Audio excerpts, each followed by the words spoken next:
Total eclipse of the harvest moon, presented by Science at NASA. In the days before light bulbs, farmers relied on moonlight to help them harvest their crops. Many crops ripen all at once in late summer and early autumn, so farmers found themselves extremely busy at this time of year. They had to work after sundown. Moonlight became an essential part of farming, and thus the harvest moon was born. According to folklore, the harvest moon is the full moon that falls closest to the autumnal equinox, the hectic beginning of northern autumn. In 2015, the moon is full on September 28th, less than a week after the equinox of September 23rd. The coincidence sets the stage for a nice display of harvest moonlight.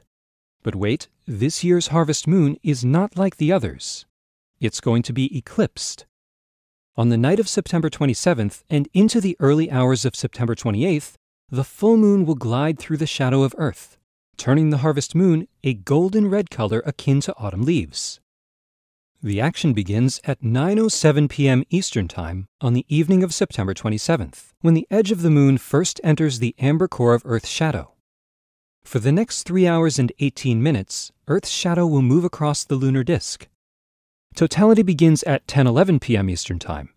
That's when the moon is completely enveloped by the shadow of our planet. Totality lasts for an hour and 12 minutes, so there is plenty of time to soak up the suddenly red moonlight. The reason the moon turns red may be found on the surface of the moon itself. Using your imagination, fly to the moon and stand inside a dusty lunar crater. Look up.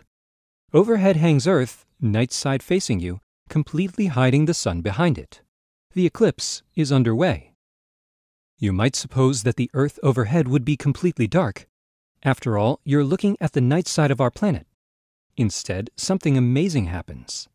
When the sun is located directly behind Earth, the rim of the planet seems to catch fire. The darkened terrestrial disk is ringed by every sunrise and every sunset in the world, all at once. This light filters into the heart of Earth's shadow, suffusing it with a coppery glow. Back on Earth, the shadowed moon becomes a great red orb. One more thing. The full moon of September 28th occurs near the perigee of the moon's orbit. That is, the point closest to Earth. This makes the harvest moon a supermoon. The super harvest moon eclipse will be visible from the Americas, Europe, and Africa. It brings an end to a remarkable series of 4 consecutive total lunar eclipses visible from North America, a so-called tetrad. Perhaps the heavens have saved the best for last. If you live in the eclipse zone, mark your calendar for September 27th to 28th and enjoy the show. For more beautiful sights in the night sky, stay tuned to science.nasa.gov.